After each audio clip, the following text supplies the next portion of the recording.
Live in 5. We live.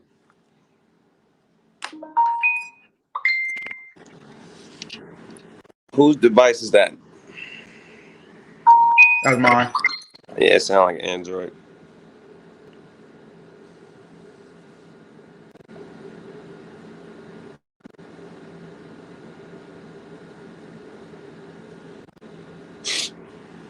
Yeah, yeah, yeah.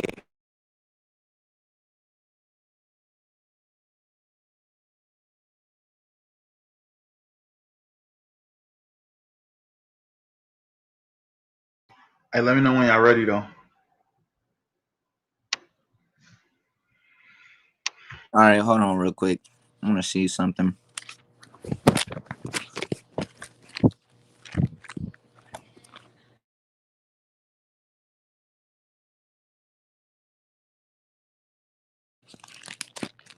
I'm going to grab a couple starting scriptures, a couple proverbs.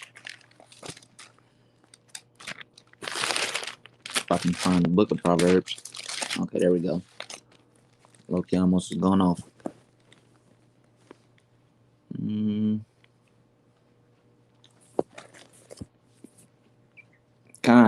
gonna just start off with a couple proverbs, a couple wise sayings and whatnot from the wise man Solomon while we getting people in here.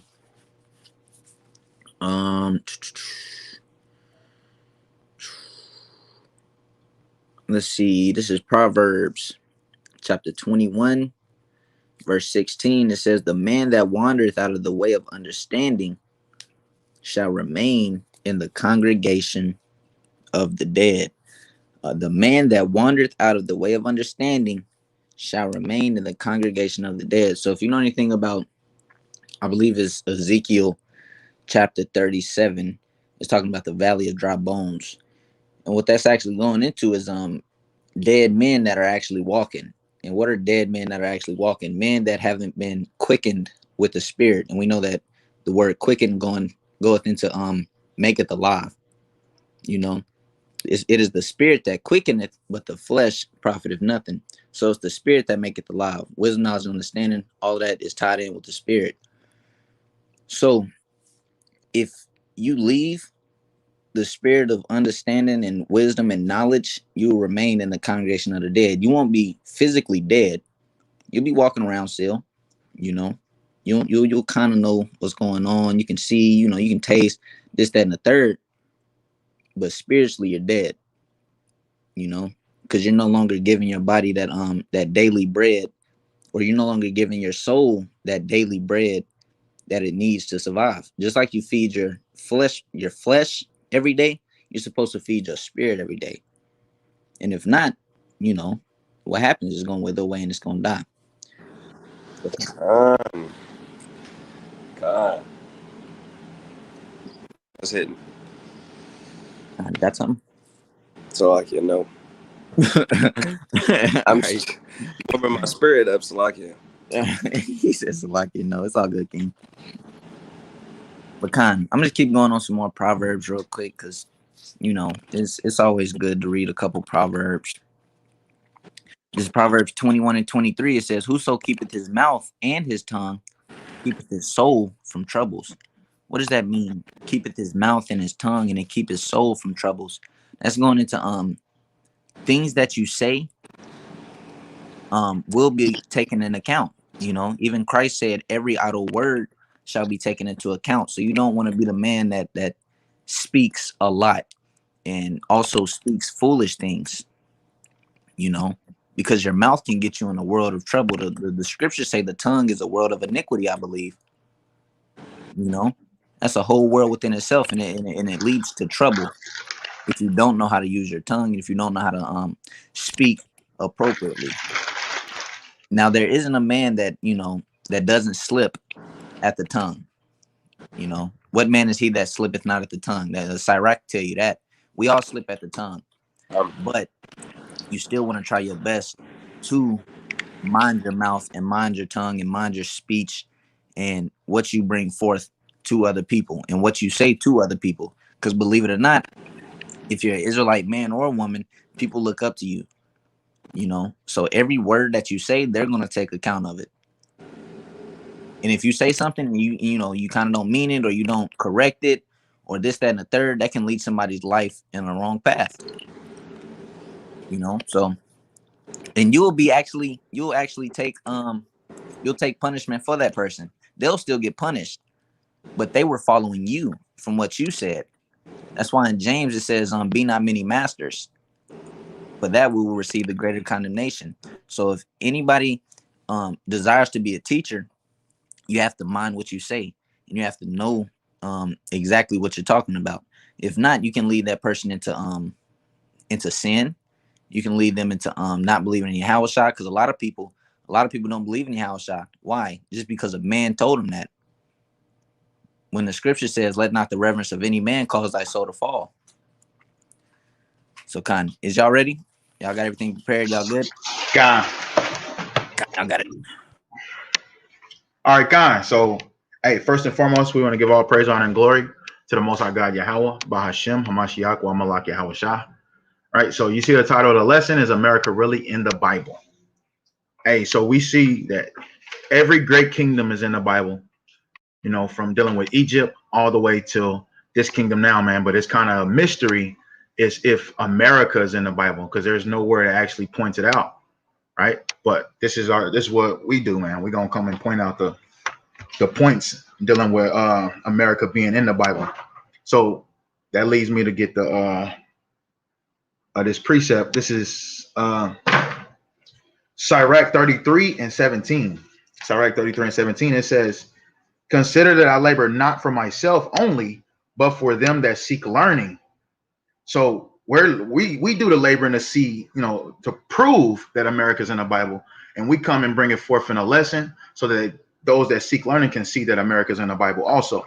And you know, this is, you know, the mother of harlots, man. This is the worst kingdom that stepped forth that ever ruled on earth, man. So you want to add something else to that before I get into it? Nah, open up. All right, Khan. So, hey, so the first precept, let's go to Revelation chapter 17 and 5. So we see, like, dealing with history class, growing up in school, like we know about the Greeks, the Romans, but one thing we never knew, that those countries, those things were recorded in the Bible. The fact that the Romans became a popular nation, you know, it being in school, is because the Most High brought them up to be that popular nation. And that goes the same thing with America, Babylon the Great, man. The Most High raised this place up just so he can smash it, man. Well, go ahead. Revelation chapter 17, verse 5. And upon her forehead was a name written, Mystery Babylon the Great, the mother of harlots and abominations of the earth. Right. So dealing with Revelation 17, it gives us an insight on Babylon the Great, how it was created, how Babylon was created. It's speaking in code, but it tells us, if you really go through the precepts, it tells us how Babylon was created. They're counterparts of other heathen, well, I ain't gonna say other heathen nations, the same heathen nations like the Romans and the Greek, them the same people. Great Britain, that's the same people. On down to America, these are the same people, man. So there is just counterparts of the last three kingdoms that was ruling, right? Just to clear it up. So it says, and upon her forehead was a name written. It says, Mystery, Babylon the Great, the mother of harlots and abominations of the earth. So mystery, Babylon was a mystery for so long. The words of the book been sealed for so long. But now that we have this mystery, and we can go forth into these prophecies and see how it's how Babylon is America and what's going to happen to America. So get that precept, and I believe it's Galatians 1 and 26 or Colossians 1 and 26. I believe it's Colossians. Colossians chapter 1, verse 26 says, even the mystery which have been hid from ages and from generations, but now is made manifest to his saints. Hey, so there we go. So the Most High telling us, hey, through Paul, he says, hey, all the mysteries and the secrets that's in the Bible is going to be made manifest to his saints. Everything that was hidden, you would never think in history that America would be in the Bible, but America is definitely in the Bible. So the mystery. So you say what? One of y'all turn down your PlayStations. I'm on mute, so that ain't me. Salakia. So going back to Revelation 17:5, and upon her forehead was a name written, mystery. So Babylon was a mystery for so long, but dealing with the Colossians 1:26, that mystery that's been hidden from ages and generation is made manifest to his saints. So Lord willing, that's us, and we know what America is, man, and what it stands for. And we know we got to come out of this place, man. We only bringing this out, man, so that you can identify America and we can flee from this place, man. Spiritually first. But y'all got something? Kind. Okay. Can somebody get me Exodus 1:1? Captain, can you get Exodus 1:1? Aharon, can you get 2 Kings chapter 17 and verse 3? And the reason why we're grabbing these precepts is to lay a foundation. And the foundation is the Bible is not just some fairy tale spiritual book. It's not just any kind of book. And it's not just a novel like Harry Potter. This book is written in codes. This is a history book. This is a history book. We got to say that 3 times. This is a history book. If you're looking at this book like it's not your history, it's not a history book, and it's just some fairy tale book, you're not going to really see what's going on. Right? Because all of the major kingdoms that was on earth has always been in this book. Let's start off with that first major kingdom in Exodus chapter 1. God, let me get that. Time. All right, Exodus chapter 1, and I'm starting at 8. All right, time. God, it says, now there arose up a new king over Egypt, which knew not Joseph. Is that where you mean started from? Yeah, you can keep going. God, it says, and he said unto his people, behold, the people of the children of Israel are more and mightier than we. Come on. So yeah, the main point, like you said, is verse 8. Just showing you that Egypt is in the Bible. Now, everybody is familiar with Egypt. Just about everybody. If you're not familiar with Egypt, you got to read about it in the book of Exodus. You can read about Egypt all throughout the Bible, honestly. One thing is for sure. Egypt, at one point in time, was the most notable nation and kingdom on earth. Just how everybody swarms to America, they love it here, and everyone in the entire world knows about America and how powerful they're a powerhouse. You know, it's not a third world country where they can America is a notable kingdom on earth, not for the right reasons, but for wrong reasons. But that's the same thing with Egypt. So first kingdom, the first thing we want to point out is that Egypt is in the Bible and it was a notable kingdom on earth. Gone. So let's go ahead, King. So, and another thing too, man, and how we know that this Bible is on point is because the Bible in Ezekiel 20, I believe it is. It might be Ezekiel 20. I would have to find it, but the Lord prophesied that the arm of the Egypt would be broken. And like the brother was breaking down, it was a point of time where this place was the most notable place on earth, man. And then all of a sudden, it's been broken, and Egypt has never been the same before. So we see when we go back to prophecy in Ezekiel, the Most High said that was going to happen. Just like he says the same thing about Babylon, America, Babylon the Great. It's going to be destroyed, and it's never going to be inhabited again. Egypt was the most powerfulest country. They got broken, and they are not the most powerfulest country anymore, man. I had a precept, but I'll get it in a second. Go ahead.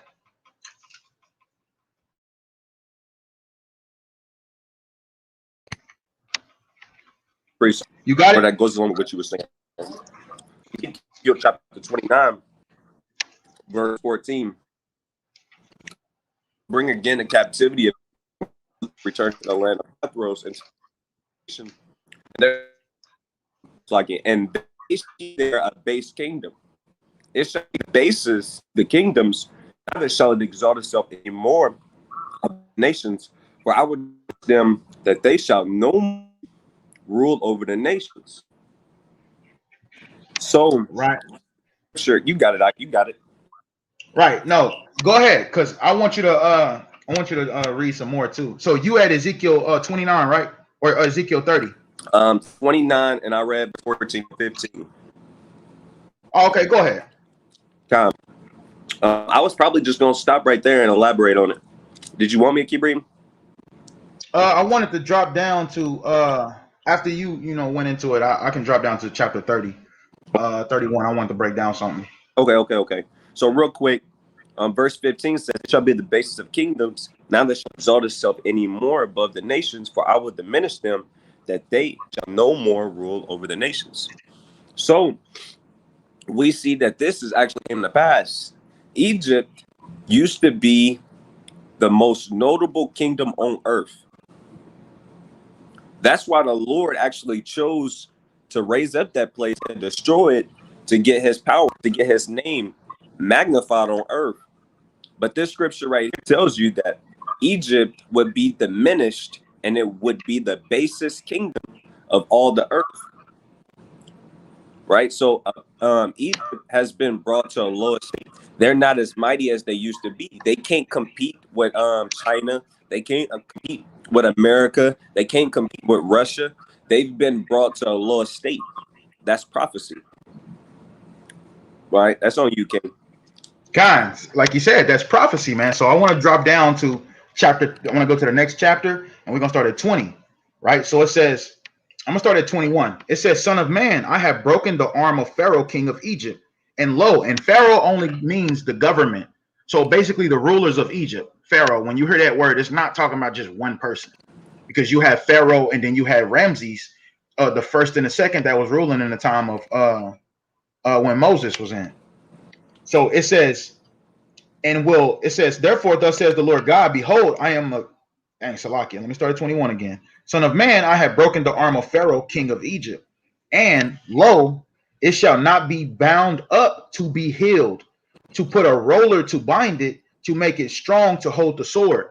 So that sword, the arm and the sword goes into the power, right? Your arm is your power, man. And that sword, hey, it brings forth more power. So like the brother was going into, there was a point in time where they was the most notable, they was the most feared.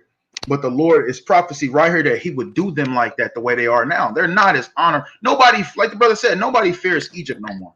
Right. It says, and it's going to be a point in time where, hey, really right now, nobody fears America. Russia and China, they don't fear America. There was a point in time where America was not to even be thought about going against. Right? But it says, 22, therefore, thus said the Lord God, behold, I am against Pharaoh, king of Egypt, and will break his arms. It says both of his arms. It says the strong, that which was broken, and I will cause the sword to fall out of his hand. So that's that military structure. He's going to cause that to fall. It says, and I will scatter the Egyptians among the nations and will disperse them through the countries.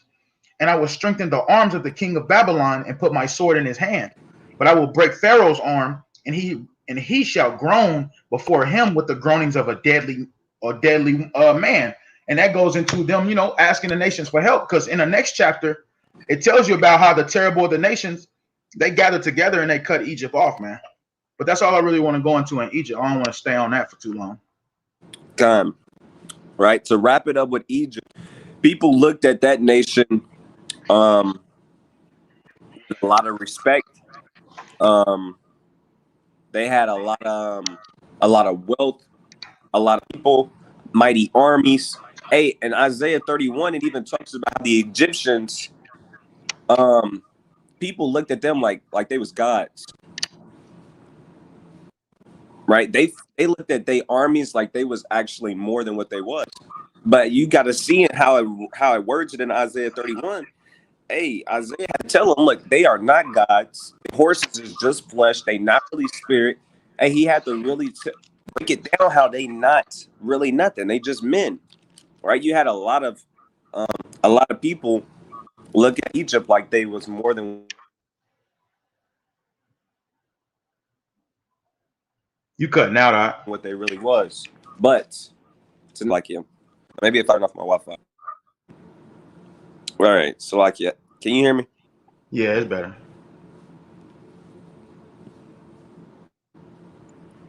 Can you hear me?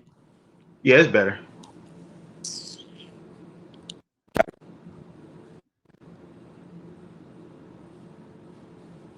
Dang. Can y'all hear me? Yeah, can you hear me? Yeah, I can hear you now. So like yeah. All right, God, yeah, it's better. All right. So like yeah. Officer Aharon, can you grab the 2 Kings, Baba Kasha? 2 Kings 7. This is 2 Kings chapter 17 and verse. You want me to start at 3?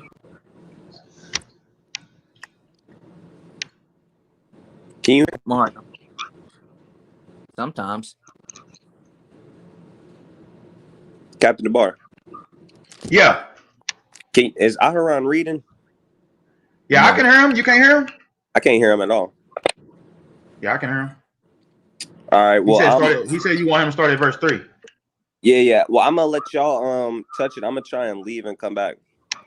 All right, God. All right, Con. This is 2 Kings chapter 17 and verse 3.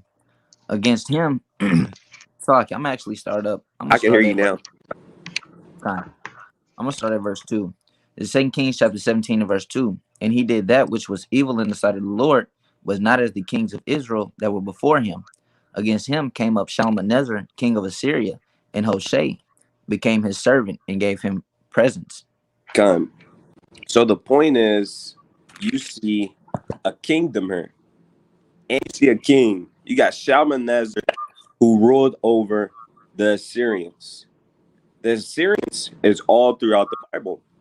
If you know anything about history, you know, and especially biblical history, we were slaves in Egypt, and then half of our kingdom went into slavery, and they was in Nineveh with the Assyrians, and they ruled over them. Right. So the next major power on earth was the Assyrians, and they ruled everybody. They ruled everything. Right. So we're not gonna get too caught up on them. You got Shalmaneser. It talks about him. Let me grab a precept in Tobit. Or Salakia. Let's see. A second Ezra's. God, I got a precept for you too. All right, Con. I'll grab this real quick in second Ezra's. Second Ezra, chapter 13 and verse 40. It says, those are the 10 tribes which were carried away prisoners out of their own land in the time of Hoshea, the king, whom Shalmaneser, the king of Assyria, led away captive, and he carried them over the waters, and so they came into another land. So this is just another precept showing you how Shalmaneser led the northern kingdom into slavery. All right, what you got, King? All right, Con. So, hey, so it was a point of time like these kingdoms, when we look at it, you go to Romans 13 and 1, and it tells you how the Most High set up these kingdoms from the Egyptian kingdom all the way up into the American kingdom. And he considered these nations as weapons, right? When he want to punish the nation of Israel, like he did with the northern kingdom, he sent the Assyrians after them, right? And he calls the Assyrians his rod of anger, right? And the one thing the Assyrians was known for is they mighty military structure. They had a mighty military. So this is Isaiah 10 and 5. It says, O Assyrian, the rod of mine anger and the staff in their hand is mine indignation. So, hey, when the Most High got pissed off at the northern kingdom, he sent the rod of his anger towards them.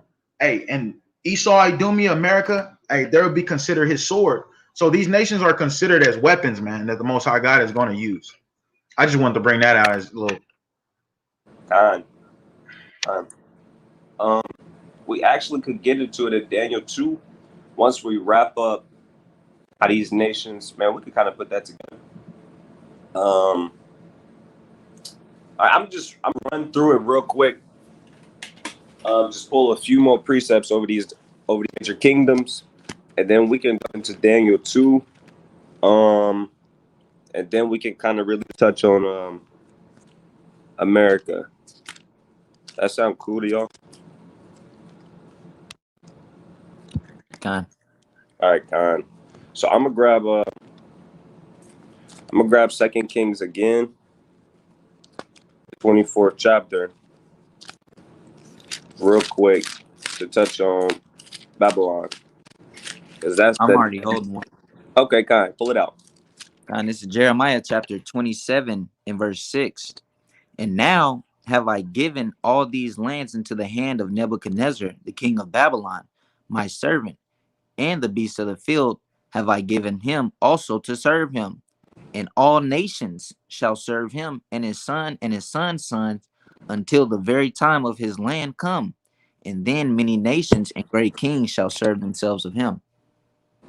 Con, you can touch on it. Con. So after the Assyrians, you had the Most High set up Nebuchadnezzar with Babylon. Now, Babylon, this isn't the first time Babylon is in reign. Everybody remembers the Tower of Babel with Nimrod. You know, that great nation, that great empire. America likes to get bits and pieces of every wicked nation and, you know, puts it with them basically. Like Nimrod back in the day in the Tower of Babel, everybody wanted to be universal. Everybody wanted to be one people. And that's kind of how America establishes themselves. You know, Egypt, they wanted to look glorious and seem like they weren't wicked and they were this, that, and the third. That's how America, you know, imagines themselves. Assyrians, they wanted to conquer everything. That's exactly how America wanted to do. They wanted to conquer everything. They were so covetous about conquering. They have an embassy everywhere. They have a U.S. embassy literally everywhere in everybody's nation and everybody's country, so on and so forth. But now you got Babylon coming back into power with Nebuchadnezzar, you know, and this is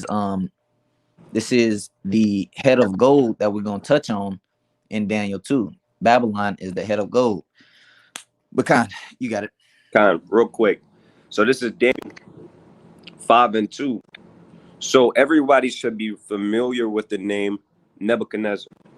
If you're not familiar with it, what you need to know right now is that Nebuchadnezzar was the king over the Babylonian kingdom. So the next major kingdom would be the Persian and Medes. They conquered Nebuchadnezzar. Well, actually, his son. Now I'm gonna grab a precept. I'm gonna grab 2 or 3 precepts, and they all go to Daniel. So, Daniel chapter 5, verse 2. Belshazzar, while he tasted the wine, commanded to bring the golden and silver vessels which his father Nebuchadnezzar had taken away out of the temple which was in Jerusalem, that the king and his princes and wives and his concubines might drink therein. So Nebuchadnezzar had a son named Belshazzar.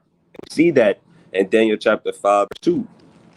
Right? So now I'm going to show you how their kingdom was taken away and who was taken away by.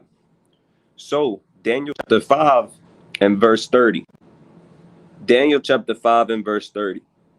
And that night was Belshazzar. Remember, Belshazzar is the son of Nebuchadnezzar. But right now, he's the one ruling over the whole Babylonian kingdom. It says, and that night was Belshazzar, the king of the Chaldeans, slain. So Belshazzar was killed. Verse 30, or excuse me, 31. And Darius, the Median, took the kingdom, being about 62 years old. So the Median, that comes from the Medes. Everybody should be familiar with this world power, the Persian and the Medes. So you had the Darius ruling over the Medes.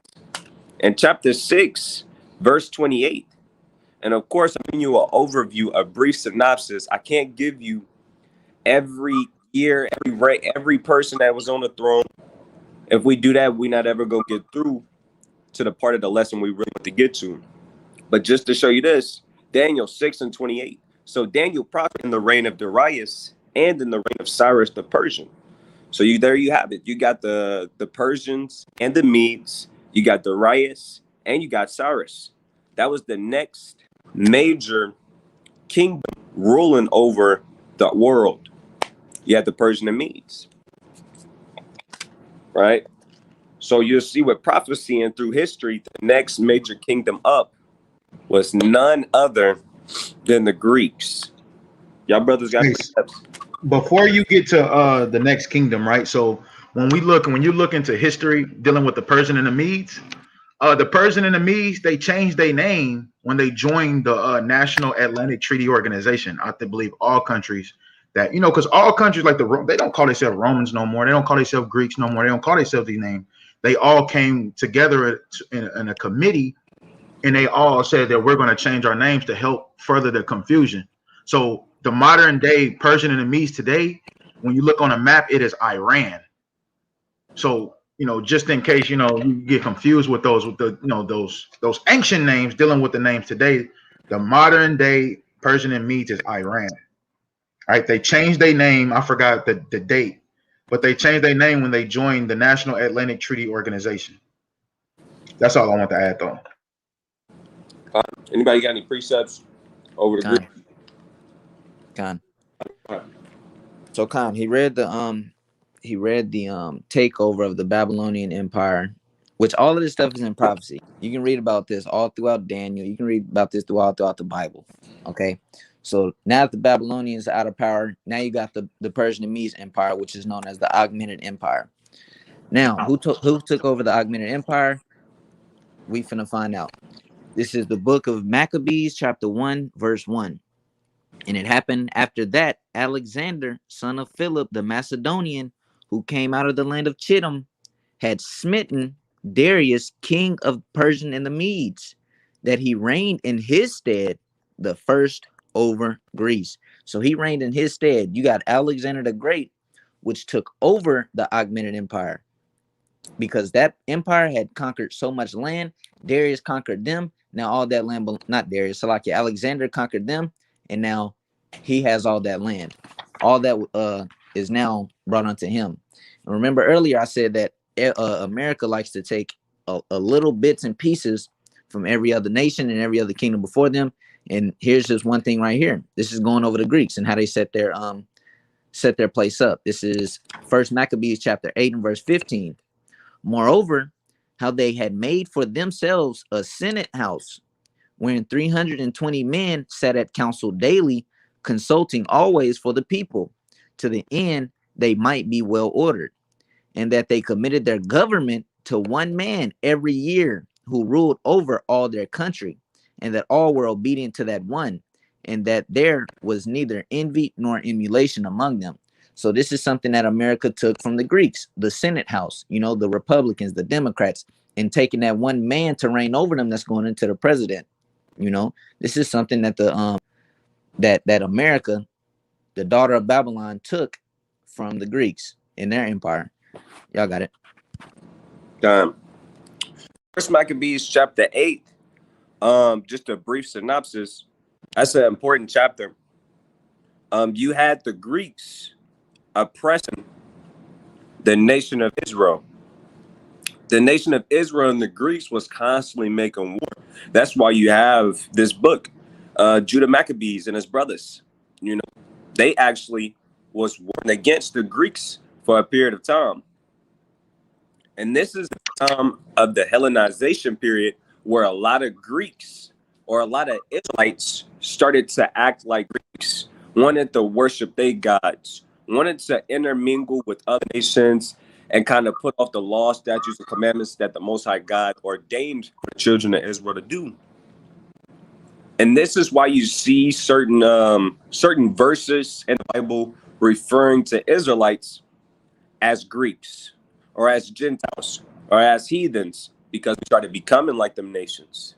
We put off the Most High God's law, statutes, commandments, and started intermingling, making marriages, committing spiritual fornication, and serving their gods. It's a lot of crazy stuff. It's a lot of history. But the point that I really wanted y'all to see is that we was making war with the Greeks. We ended up going to the Romans to ask for protection, because the Romans at this time became so big. Let's see. Verse 2. I'm gonna start at verse 1. Now Judas had heard of the fame of the Romans, that they were mighty and valiant men, and such as would lovingly accept all that joined themselves unto them, and make a leaven enmity with all that came unto them. So the Israelites, they heard about the fame of the Romans, how he was valiant, how he was mighty. And if you come with a peaceful mindset with them, they will accept you. They would accept your nation. They would make peace with you. Right? So this is the time whenever we start making a league with them, where we started making a covenant with the Romans, because we wanted the Romans to be on our side to help us get from the Greeks. But they ended up becoming the same nation together. That's why we're going to get in the book of Daniel chapter 2, and we're going to see how this thing kind of works together and tie together. And then, Lord willing, we can edify on how America is really in the Bible. Right? So let's go to Daniel chapter 2.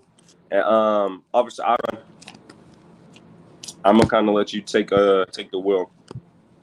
Kind, I'm not gonna get too deep into it. We're just gonna go over it a little bit. You can start at Daniel 2 and 31. You can start at 31. This is Daniel chapter 2, verse 31. Thou, O king, sawest, and behold, a great image.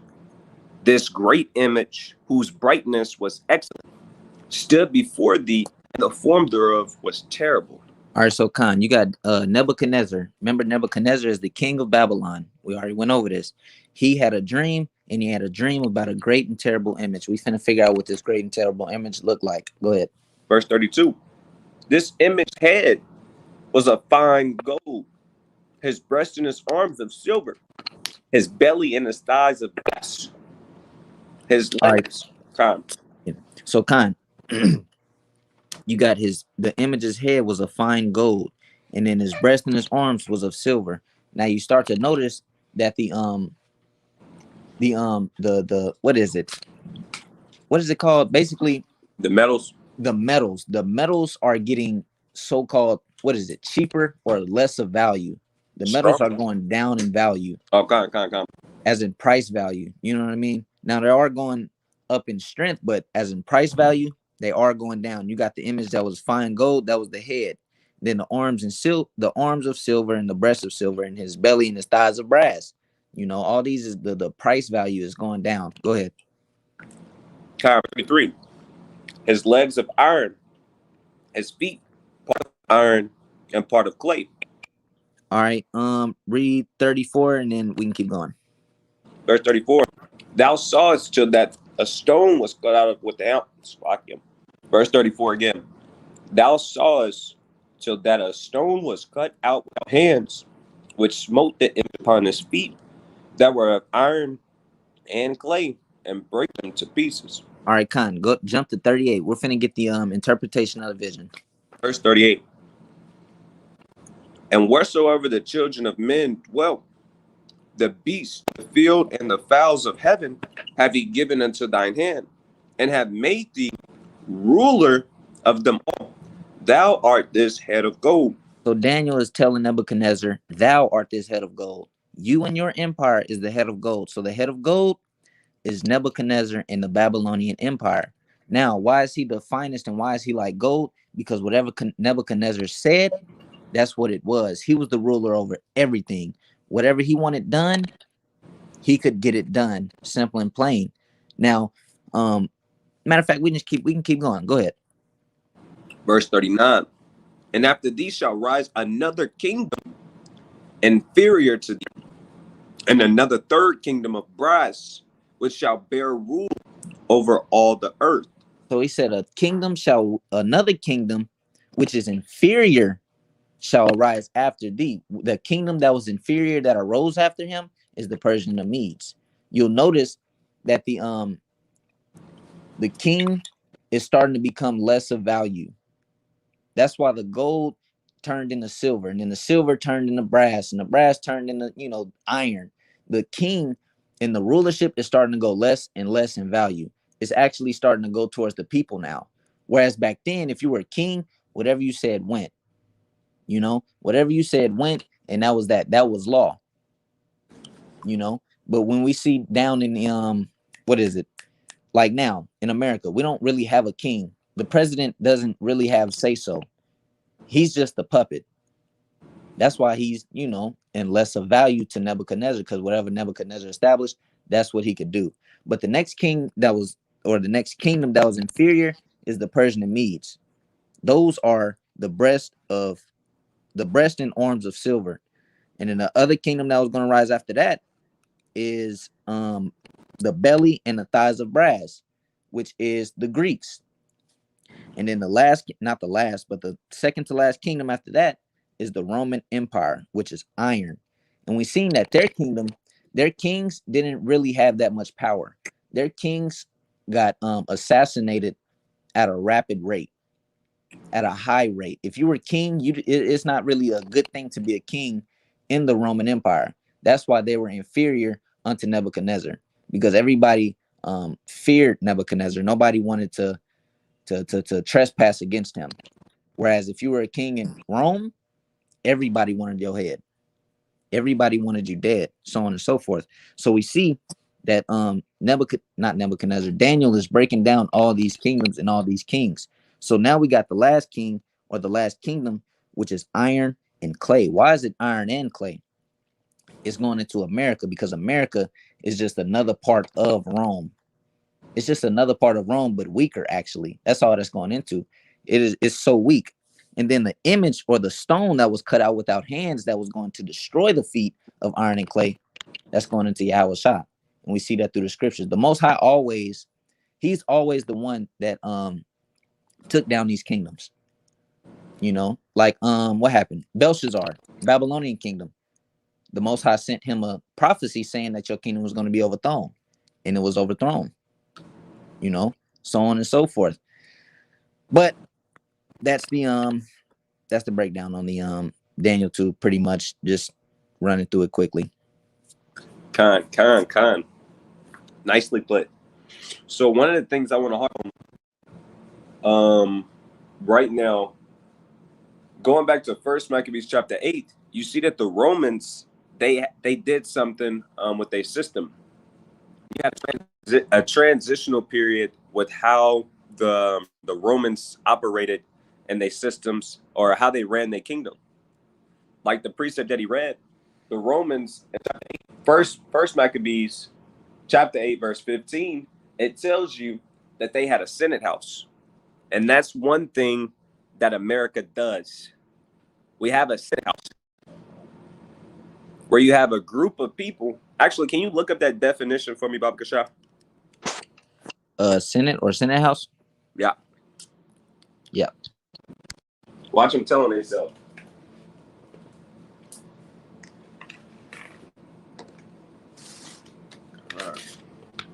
Senate, the Senate meaning the smaller upper assembly in the U.S. Congress, most U.S. states, France's, and other countries. It says the state council of the ancient Roman Republic and Empire, which shared legislative power with the popular assemblies, administration with the magistrates, and judicial power with the knights. Khan, that's the point that I really wanted you to harp on. Can you go back to where it says where it talks about the Romans and where they got it from? Can you read that part again? The state council of the ancient Roman Republic and Empire. So the Americans, America got their ideas and how they ran their kingdom from the Romans. The first thing pointed out, we see that it talks about the Senate house and how the Romans run their kingdom in the Bible. That should give you a lot of things. A lot of bells should go off. In layman terms, a lot of bells should go off. That should be red flags, and you should be like, hold on.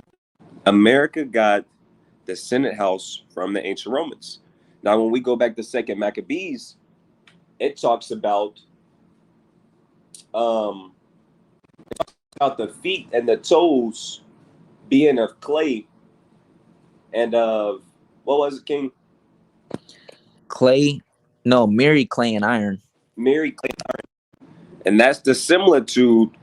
They together. It's still the same thing. It's the same people. The Romans and the Americans, the same people, the same nation. America is just an extension of the Romans. Now, one thing I want to point out, could you reread that one more time for the last time, Baba Kasha? The definition? And Captain DeBar, can you get Luke chapter 2 and verse 1, Baba Kasha? God, Luke 2:1. Yeah, after Aharon, read that one more time, then I'm happy to put out a second.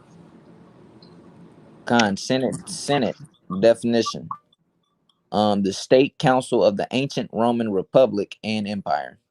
Khan, it says the ancient Roman Republic and Empire. And it's actually a big deal.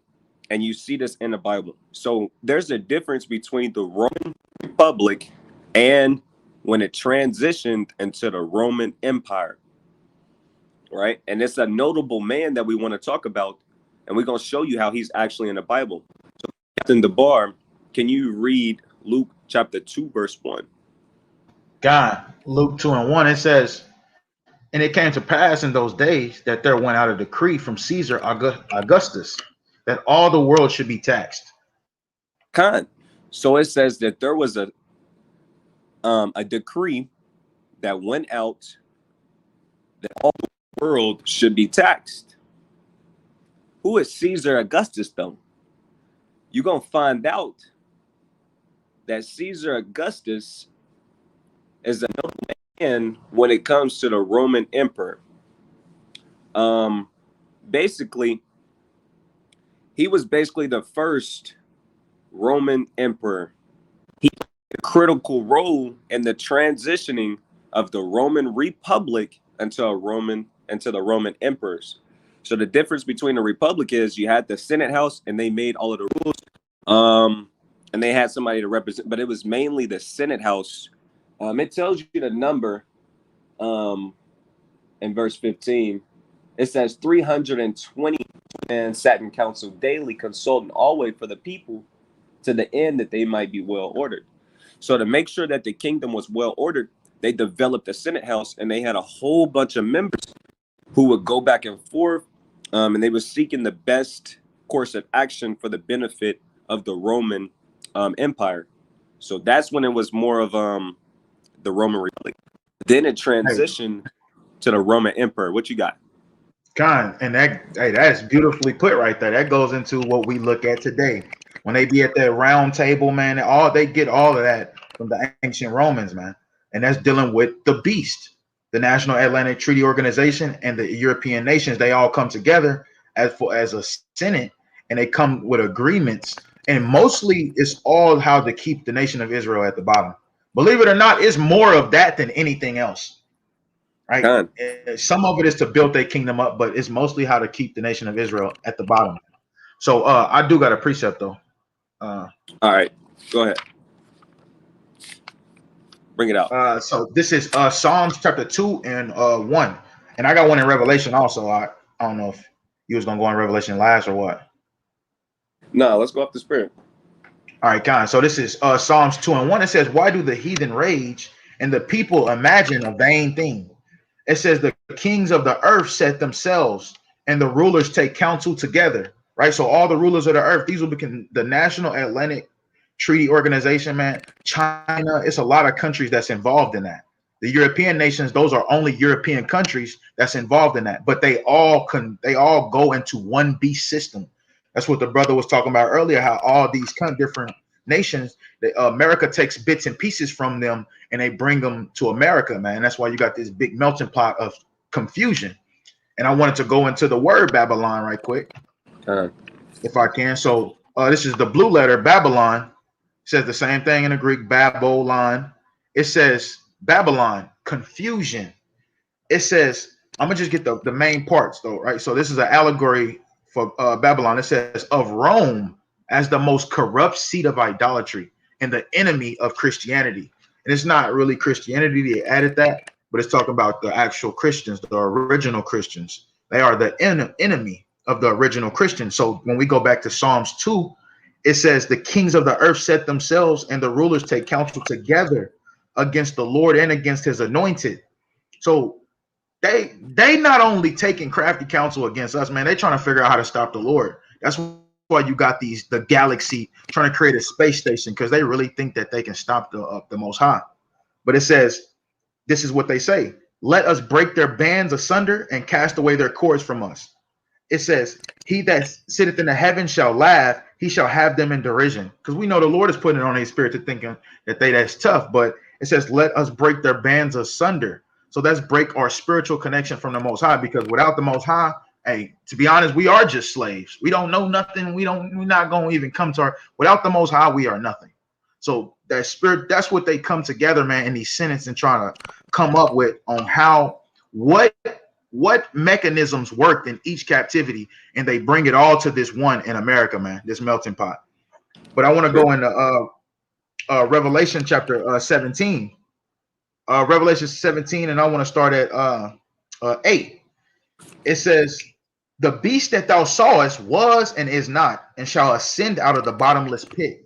Right? So we believe the bottomless pit to be the Europe, man. We consider that the bottomless pit, right? It says, and go into perdition. Perdition is destruction. So this beast that ascended up out of the bottomless pit is going right into destruction, man. All these kingdoms are being destroyed. They're being raised up and they're being destroyed for a reason, including America, Babylon the Great, the virgin daughter of Babylon.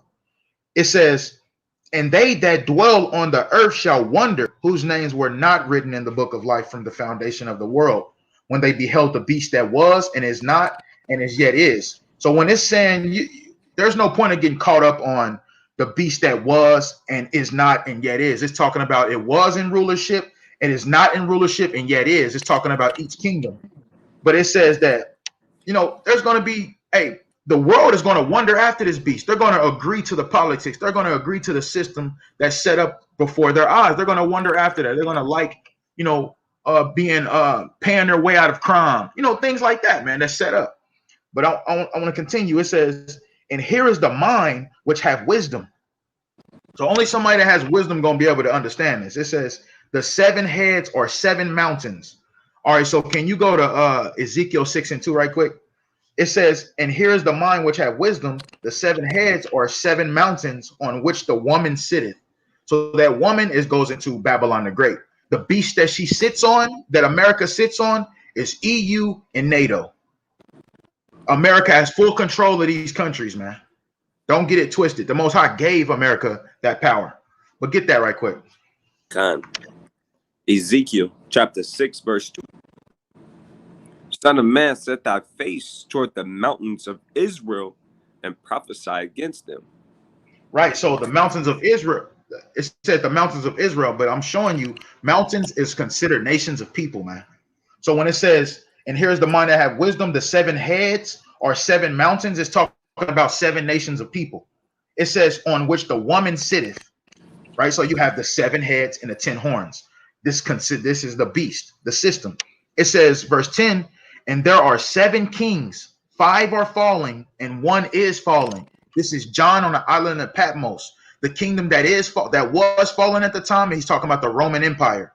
It says, and the other is not yet come. So we have to sit here and think, what great kingdom came after the Roman Empire? Do y'all brothers know? Byzantine, if that's what you're talking about. Is it the Byzantine? No. I'm not talking about that's dealing with the Roman Empire.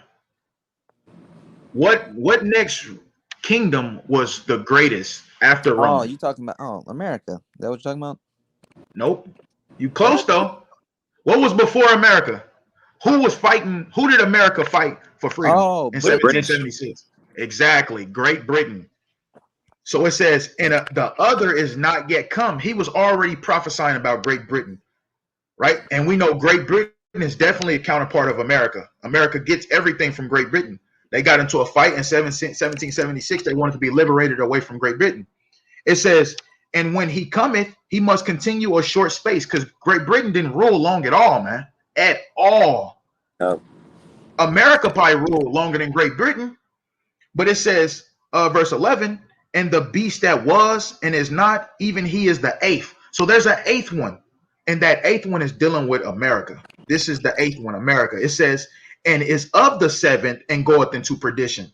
So he is of the seventh one, Great Britain, man. And it says, and he gonna go into perdition also. That's all we have to do is wait on it, man. But I want to finish these two verses out. It says, and the 10 horns which thou sawest are 10 kings, which have received no kingdom as yet. Right? So there are 10 kings. The 10 kings go into 10 kingdoms that haven't received a kingdom. They're not known for ruling the earth. But it says, which have received no kingdom as yet, but receive power as kings 1 hour with the beast. So they're going to get their glory and everything by dealing with the whole system in totality, getting ideas from America. They feel like they're a part of something. That's how they're going to receive their power. But it's only for 1 hour, like the scripture says. It's not long at all.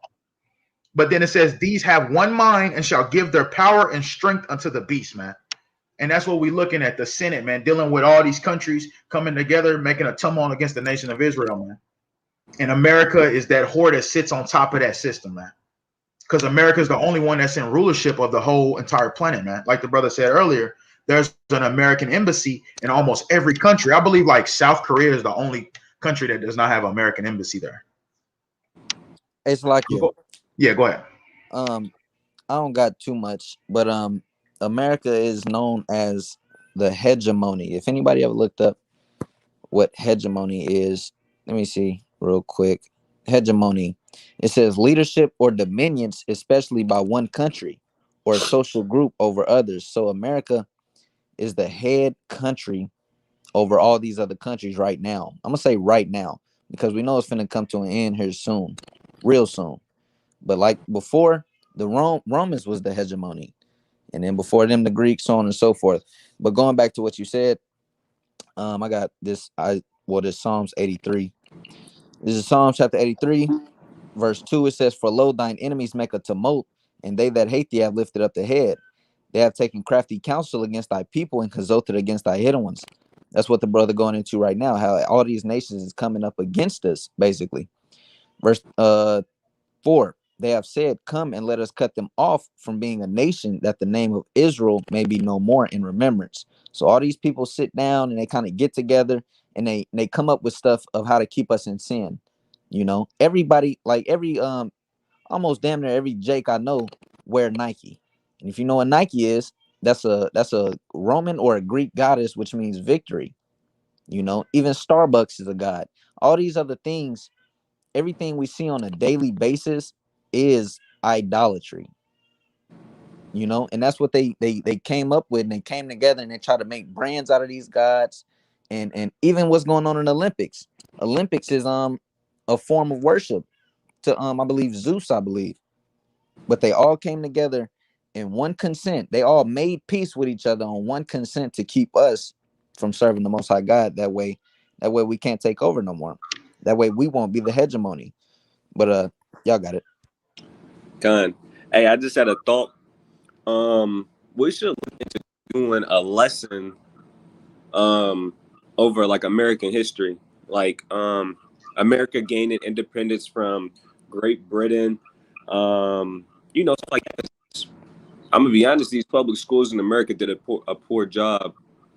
Like even if they did do a good job, nobody was really worried about it because we always felt like it was some BS, which these schools is BS, but I think now would be a good time. It would be received better if we do it now and this time. We too close to internet, knowing the deep secrets of America. But these things is being unraveled, man. Like it says in Colossians 1:26, the mystery has been hid from ages, but now, Carlos said, "Con, lesson over that." Con, we're gonna look into For real. it. Would be a good one, right? It would be a good one.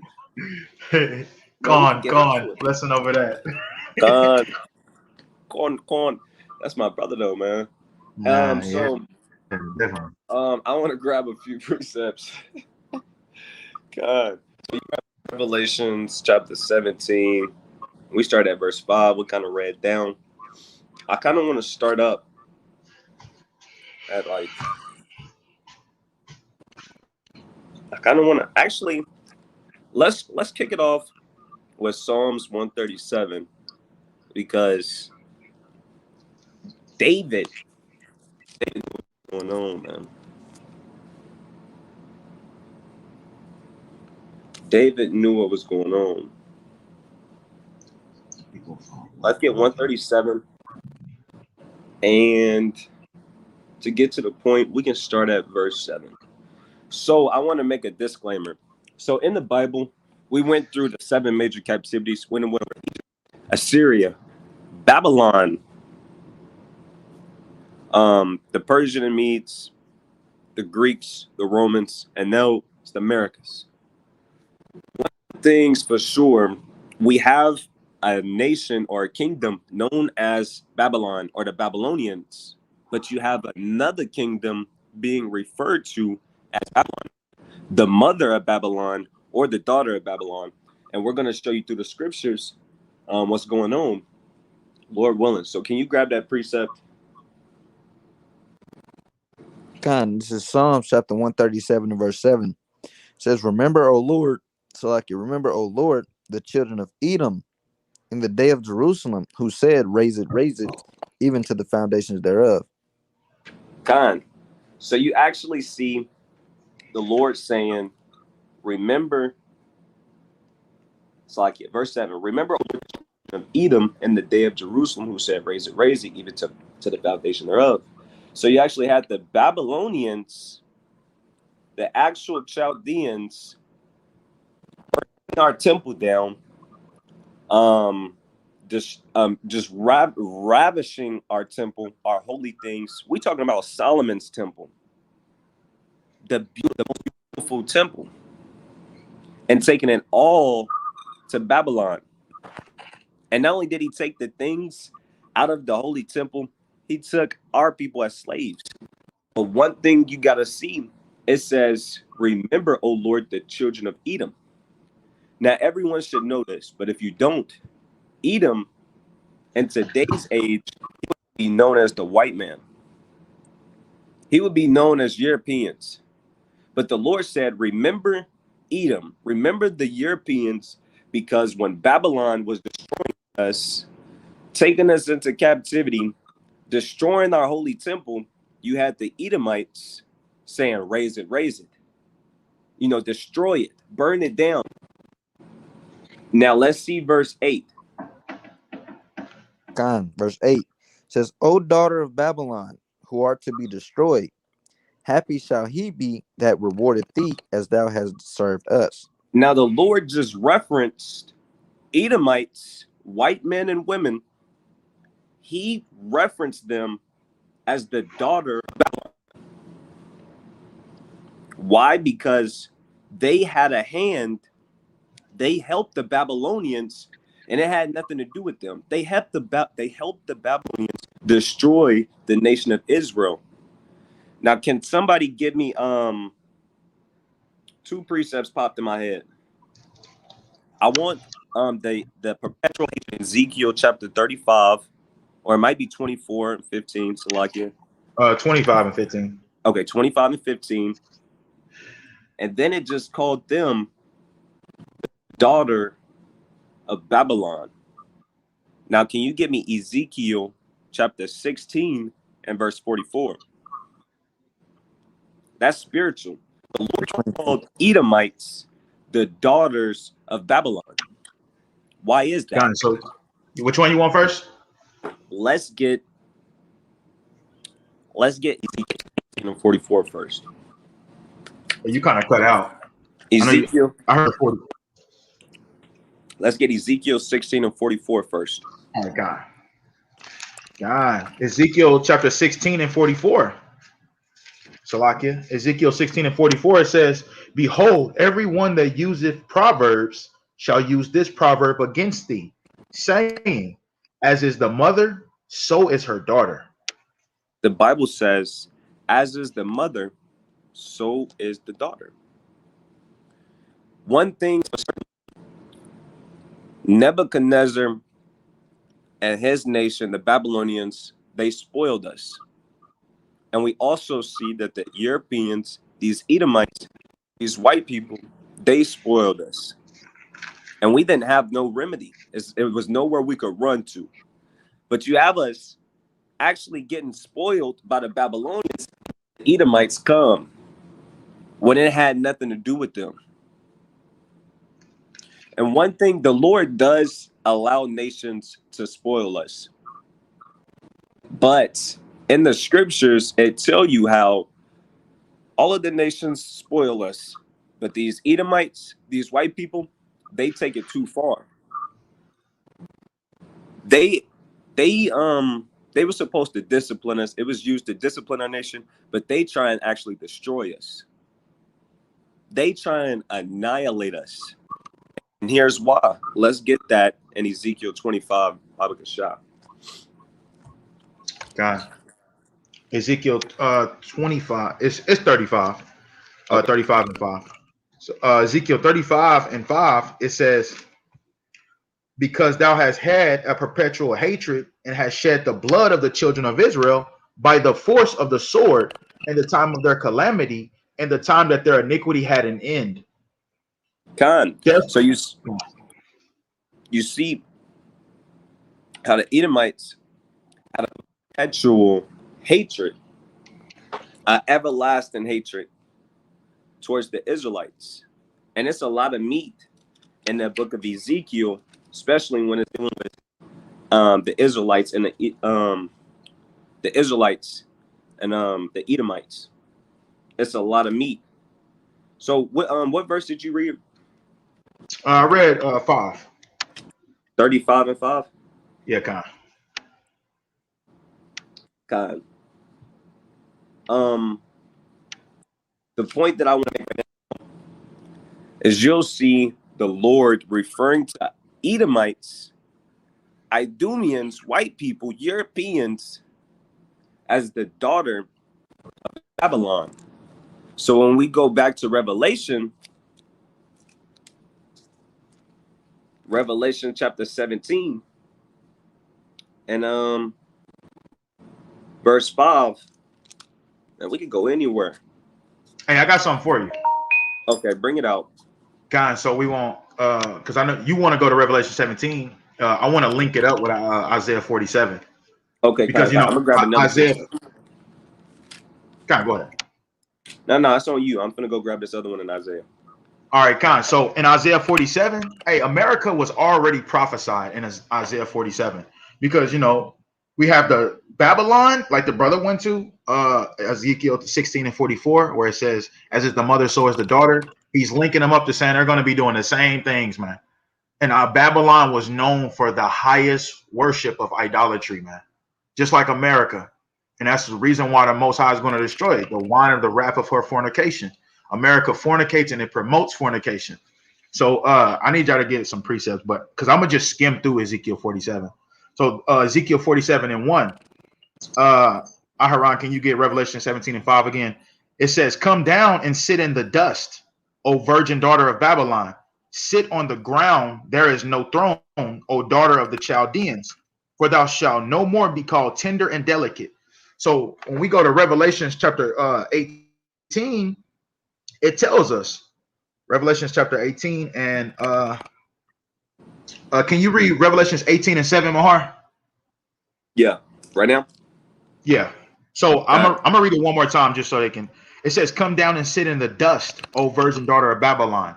That's talking about come sit at a low degree. When you sitting on the dust, you sitting on the floor. It's like a homeless person. They're sitting on the floor. They're sitting at a low degree, man, because they have nothing to sit upon. So they sit on the floor. So it says, "Virgin daughter of Babylon, sit on the ground. There is no throne." Right? It says, "O daughter of Chaldeans, for thou shalt no more be called tender and delicate." Now bring that out. Revelation chapter 18, verse 7. How much she have glorified herself and lived deliciously. So much torment and sorrow give her. For she saith in her heart, I sit a queen, and am no widow, and shall see no sorrow. Right. So that goes into this version of daughter of Babylon sitting on the ground. The Most High said, "So much torment and sorrow give her." That's what the Most High commanded the other nations and the nation of Israel to give to Babylon, man. Everybody pretty soon is about to be on Babylon ass, man, for real. So that ain't the point I wanted I wanted to get though. The point I wanted to is tender and delicate. Verse 3, Salakia. But that was a good point also though. But verse 3. Verse 3. Ezekiel chapter 18, verse 3. Revelation 18. Slakia. Revelation chapter 18, verse 3. For all nations have drunk the wine of the wrath of her fornication, and the kings of the earth have committed fornication with her, and the merchants of the earth are waxed rich through the abundance of her seas. So there you go.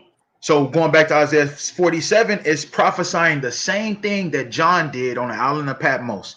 It says, O daughter of the Chaldeans, for thou shalt no more be called tender and delicate, because it makes all nations rich and delicate through the abundance of her delicacies. You know, the rape, rob, and murder that they get, they shared the wealth as long as they're willing to combat and assist them, the beast that's right before their eyes, man. Straight like that. America is a get down or lay down country. Straight up, man. So I want to keep going on Ezekiel 47. So I want to drop down to verse 3. Like I said, I'm gonna just skim through it. So verse 3, it says, thy nakedness shall be uncovered. Yeah, So thy shame. God. Like you said Ezekiel. Are you in Isaiah 47? Yeah, Isaiah 47. Okay, Khan. Isaiah 47, you said verse 3? Yeah, Khan. All right, Khan. It says, thy nakedness shall be uncovered. Yeah, thy shame shall be seen. I will take vengeance and I will not meet thee as a man. So thy nakedness being uncovered and thy shame shall be seen. This goes into Obadiah, how the Most High said that what he was going to do to him. He said, how are the things that Esau searched out and sought up? The Lord is going to expose this place before he actually destroys it. But all the, it's a shameful thing to do what America had to do to get where they are today, man. That shame is going to come back on them, man. And it's from other nations and from the nation of Israel. Everybody's going to look at this. The face of the white man is shameful. Like, y'all did all that just to get where you at. So let's drop down to verse 5 now. It says, sit thou silent and get thee into darkness, O daughter of the Chaldeans, for thou shalt no more be called the lady of kingdoms. So Aharon, bring out that 17 and 5 right quick.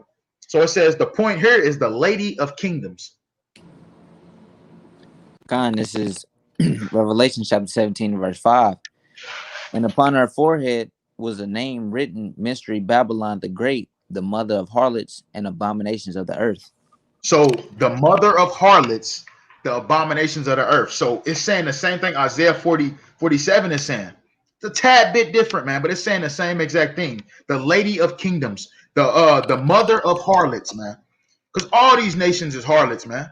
But America is the lady of kingdoms, the mother of harlots. So I'm gonna keep reading on Isaiah 47 and 6. It says, is it 6?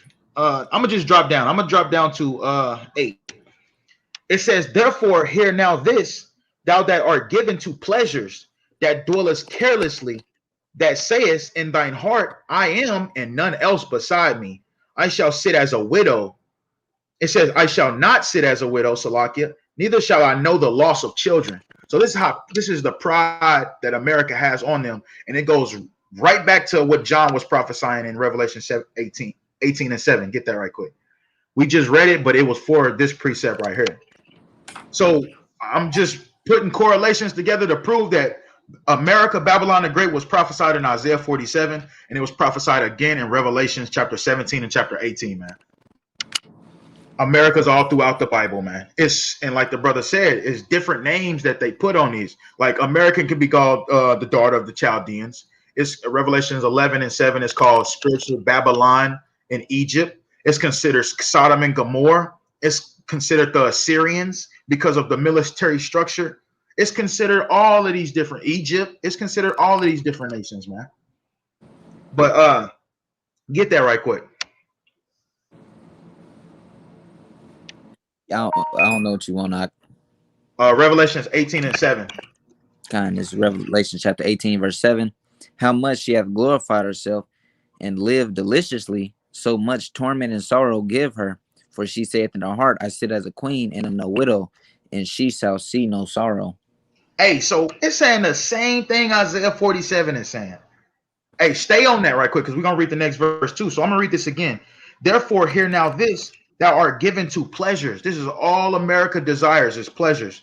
That's why everything in this place is pleasurable. It's not, it's no good if it ain't pleasurable in this place. It says that dwelleth carelessly, right? America's not worrying about nothing. They're not worrying about no one. They're not worrying about being defeated, not even by the Most High. It says that says in thine heart, I am, and none else beside me. Man, Yahweh Shah is the only one that can say that, man. It says, I shall not sit as a widow, neither shall I know the loss of children. Right? But all that's about to make a drastic turn. So I'm gonna read the next verse. It says, but these two things shall come to thee in a moment, in one day. The same thing is said in Revelation.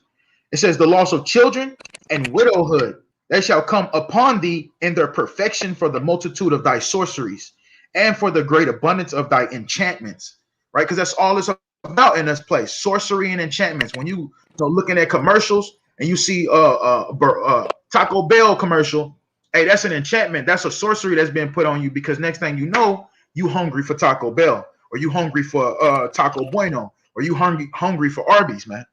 Or hey, you even lust after the cars that they promote. That's all sorceries and enchantments, right? So get the next verse, Revelations 18:8. Hey, Salaki, real quick. Can I add real quick? Con, go ahead. Con, I'm gonna go back to Revelation 17:4, and then we can continue. This is Revelation chapter 17, verse 4. It says, and the woman was arrayed in purple and scarlet colored, and decked with gold and precious stones and pearls, having a golden cup in her hand, full of abominations and filthiness of her fornications.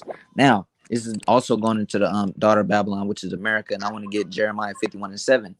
It says, Babylon hath been a golden cup in the Lord's hand, and made all the earth drunken, and the nations have drunken of her wine. Therefore, the nations are mad. And this is what the brother is going into about how America has filled the earth with lies, has filled the earth with witchcraft, and just lives in pleasure. All the nations want to come over here and live in pleasure too, and that's why they're filled with wine and they're mad. You know, they've been over here. Babylon's tongue has reached the whole world. Even in other places, they celebrate Christmas. We got a brother from Angola. They watch RTV and they watch who gets voted for president over all the way on in Africa. Everybody watches the daughter of Babylon. Everybody wants to be like the daughter of Babylon. Everybody sets their buildings up after the image of America, you know, and they set themselves up as clothed in purple, clothed in scarlet, this, that, and the third, and they're, you know, and they're so-called the virgin and this, that, and the third, but the Most High is going to uncover their nakedness using us, using his prophets, using his disciples, so on and so forth. But I just wanted to add that real quick. Hey, and another key point too to add into that, how they do it, they push all, like politics, they push all of this democracy on other countries. Like, if you want our help, you have to accept Pepsi. If you want our help, you have to accept homosexuality. If you want our help, you have to, and next thing you know, man, you got gays over there in China, man. I've never seen a Japanese faggot, man. But now you see them because they have accepted the ways of America in order to get in on that piece of pie, man, that piece of cake. Man, you got Japanese faggots over there, man. That's so funny, man. That's crazy. Bro, you got Japanese faggots over there, man. But let's continue. So I'm going to drop down to verse 12. And Con, go ahead. I said Revelation 18 and what? Did you read, you finished 8, right? No. All right, so I'm gonna read 9 and then you read 8 again. So Babylon, Isaiah 47:9, it says, but these two things shall come to thee in a moment, in one day, the loss of children and widowhood, they shall come upon thee in their perfection for the multitude of thy sorceries and for the great abundance of thine enchantments. Right, so I just broke that down. Now bring out that Revelations 18 and 8. And this is Revelation chapter 18, verse 8. Therefore shall her plagues come in one day, death and mourning and the famine, and she shall be utterly burned with fire, for strong is the Lord God who judgeth her. Man, it's saying the same exact thing. It says in one day. So we know that, hey, this is too much correlation to say that this is different. So this kingdom in Isaiah 47 is calling it Babylon the Great, the daughter of Babylon. And in Revelation, it's calling it Babylon the Great, the mother of harlots. But it's saying the same thing. Babylon was already destroyed. Why is it prophesying it in Revelation? In the Roman captivity, right? So let's drop down to I want you to drop down to verse 23 in Revelations 18 and hold that. I'm gonna drop down to verse 12. It says, "Stand now with thine enchantments and with the multitude of thy sorceries, wherein thou hast labored from thy youth. If so be thou shalt be able to profit. If so be thou mayest prevail." Right. So this is what the Most High saying. If you can do what you got to do, if you can overcome with these sorceries and enchantments, then do it. He's only saying it because when he comes, he's going to put a stop to all of it. He's going to make it all come to naught. Right. So read that. Verse 23. This is Revelation chapter 18, verse 23. It says, "And the light of a candle shall shine no more at all in thee, and the voice of the bridegroom and of the bride shall be heard no more at all in thee. For thy merchants were the great men of the earth, for by thy sorceries were all the nations deceived." Hey, and that's how they rule, man. With sorceries, calling upon Satan, man. So reading this again, stand now with thine enchantments and with the multitude of thy sorceries. The Most High say, you better use it all up. Right? So, but I don't want to stay on that. Let's keep going. Verse 13, it says, "Thou art wearied in the multitude of thy counsels." It says, "Let now the astrologers, the stargazers, and monthly prognosticators stand up and save thee from these things that shall come upon thee." Nothing is going to be able to save them. Nothing, man. Right? But I had a preset for that, but we can keep going. I'm gonna drop down to 15 and I'm gonna leave it off at 15. So verse 15, it says, "Thus shall they be unto thee with whom thou hast labored, even thy merchants from thy youth, they shall wander every one to his quarter, none shall save thee." So why is he saying that? Right? Matter of fact, Salakia, let me start up and get a little context. Verse 14, "Behold, they shall be as stubble. The fire shall burn them. They shall not deliver themselves from the power of the flame. There shall not be a coal to warm at unto," it says, Salakia, "nor fire to sit before thee. Thus shall they be unto thee with whom thou hast labored. Even thy merchants from thy youth, they shall wander every one to his quarter. None shall save thee." And it tells you in 2nd Ezra 16, the 16th chapter, America is not the only country that's going down with thermonuclear destruction. America is the worst one because it's going to destroy this whole country, but it's not the only one, man. We see them shooting missiles at each other in Damascus. Hey, we see all that over there right now. So it's warming up. America is just yet to be involved. But get Revelations 18 again and 16 through 19, and then I yield the floor. This is Revelation chapter 18. You want me to start at 16? Hey, so we see Revelation 18 links up with Isaiah 14, 47 the most. 18 and start at 16.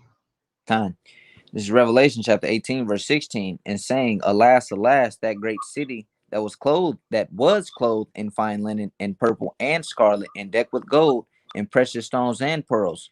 For in 1 hour so great riches is come to naught, and every shipmaster and all the companies and ships and sailors and as many as trade by the sea stood afar off and So cried." that's stop right there. So that's going into the 15th verse where it says, "Thus shall they be unto thee whom thou hast labored." It's talking about the countries, the other heathen countries.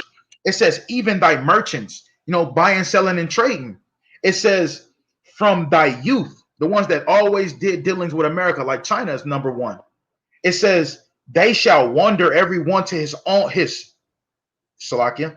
They shall wander every one to his quarter, none shall save thee." Save thee from what? Thermonuclear destruction, man. So it's prophesied in Isaiah 47 that America was going to go down by thermonuclear destruction. That's not the same way the first Babylon went down.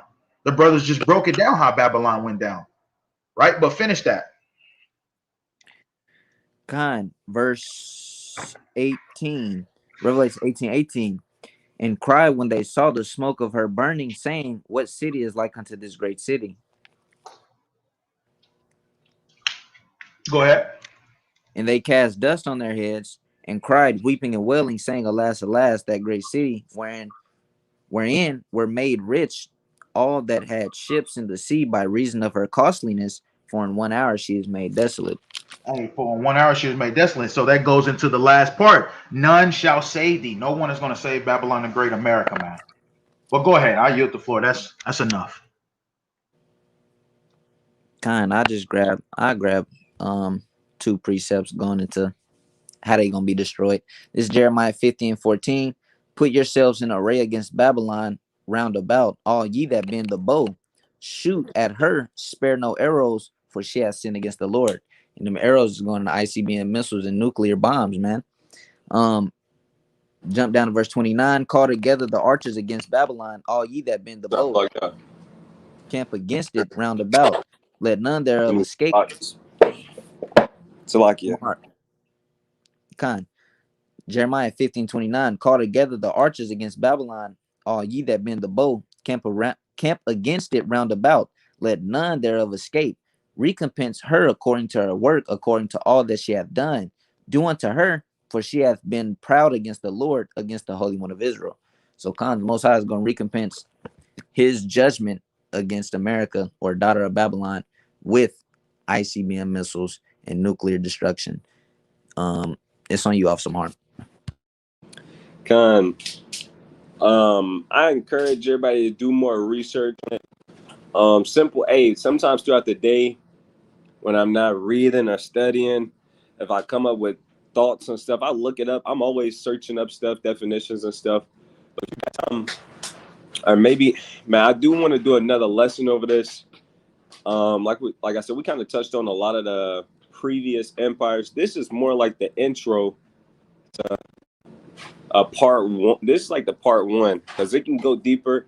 We really want to pull more precepts and really just go into detail about these things. Like, it's still a lot to go over, but how the spirit is moving. It's kind of making me want to kind of wrap up today. Lord willing, we can go into more similarities between the Roman Empire and this American Empire, and how it's so conclusive and stuck to each other. It's not possible to separate them from the two. Just like it's the two was prophesied by our forefathers, that it's really an extension of the same kingdom. It's a lot of information to really get down to the bottom of it, and to really understand how America is in the Bible. A big part of it is already having a decent understanding about how all of these other kingdoms are in the Bible. That's why that was the first thing we touched on.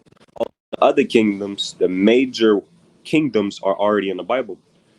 So we gotta kind of do some more research and some more studying, go into some prophecy about the Greeks, the Romans, to give a better understanding of this American kingdom. Not only prophecy, but history.